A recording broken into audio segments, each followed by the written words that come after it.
You hear a strong buzzing. You see many insects flying or gathered in a cluster. And you wonder if this is a swarm of honeybees. In this video you will learn how to identify a honeybee swarm, what swarming is and why it happens, and if there is something to be done. Natural swarming is a joyful and healthy event for the bees. It revitalizes the energy field of the colony and the fertility of the queen. It happens when there is an abundance of pollen, nectar and propolis. In our temperate climate, in Portugal, this is spring. Swarming happens in 3 phases. Phase 1. Some of the bees leave the mother hive with the queen. This is what we call the swarm. Phase 2. The swarm flies to an intermediate place nearby, where it can gather in a cluster around the queen. Phase 3. The swarm flies to its new home. This can be up to several kilometers away from the mother hive. Let's have a closer look at each of these phases. If you are near to a beehive that is ready to swarm, you can hear their enthusiasm in their buzzing. Swarming is like giving birth. About a third of the bees pour out of the mother hive. The daughter is born. The cloud of bees finds a nearby support to gather as a cluster. Here you can see a swarm hanging on a branch. The bees stay close together to save energy and to protect the queen. They connect their legs to each other's bodies. They just need enough support to carry the weight of their unified bodies. The bees are in a heightened state of sensing. They are a new being together.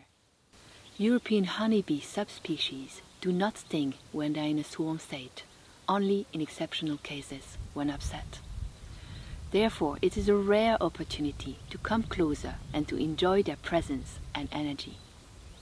Some of the experienced bees, called the scouts, fly out to look for suitable places to create a new home. When the scout bees come back from their exploration flights, they dance on the surface of the cluster.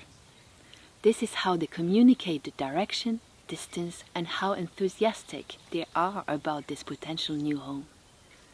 Here you can see various scouts dancing.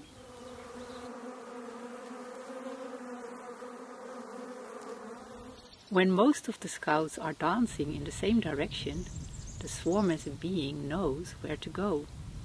Time for takeoff.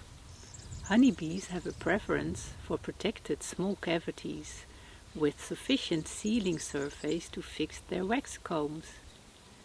As soon as the swarm enters their new home, they start building combs. Now we call her a colony. Now, what to do or not to do when you think you see a bee swarm. First, verify if the insects you see are honeybees. Second, discover if the bees are still searching for a new home or if they are already settling. Third, look for some signs that tell you if the swarm can find their home by themselves or if you can help. Always look to see who is buzzing. They are not always honeybees. Sometimes there are solitary bees building their nests in a collective neighborhood. Sometimes there are flies gathering for a shared meal. Follow the sound until you find the cluster or the nest. You might find wasps or hornets. Sometimes you think you see a swarm, but the bees are already making their home. How can you tell the difference? A swarm usually chooses a more open location. A settling colony, a more protected space. A swarm usually has a bowl-like shape. A settling colony looks more like a hemisphere. A swarm usually doesn't start building wax comb. A settling colony will start building comb right away. Now, let's imagine you have confirmed that you are dealing with a honeybee swarm that is in its cluster phase. You now know that this is a transition phase. Here, there are 3 different scenarios. One possibility is that the bees are likely to find a good home themselves. You can just witness their beauty and presence. In the case there are people around who are scared, you may reassure them and invite them to relax and enjoy. If you are worried that the swarm might settle in an inappropriate place, you may want to connect with a local beekeeper to give them a safe home. If you have choice, choose one that has a bee-friendly approach. You can also check the internet if there is swarm collection service where you live.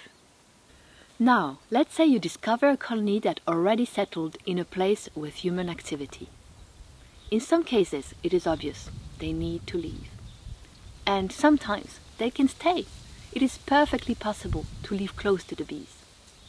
There are many examples of bees co-living peacefully with humans in the walls or under the floors of houses. If the flight path from the colony entrance does not cross places where people regularly need to pass, and if the people around are okay with the presence of the bees, it can be a great joy to have them in your environment. In past times, in some regions, honeybee colonies used to be part of the family. If the colony really needs to leave, you may connect with a local beekeeper. There is a possibility to save the colony and relocate it. Alternatively, you can ask for help by local authorities. In that case, ask what they will do with the bees. Often, bees are seen as a pest and killed. Great if you can find an alternative. Whether it is a swarm or a colony, if you ask for help to relocate the bees, the following information is helpful to communicate. Is it a swarm or a colony that is settling? How big is the cluster compared to a football? When did they arrive?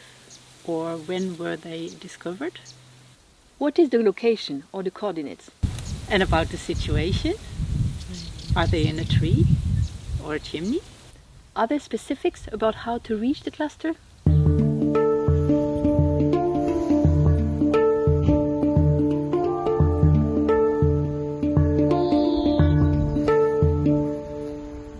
That's it. We hope that this video helps you to feel more connected and confident when you have the honor to meet a bee swarm.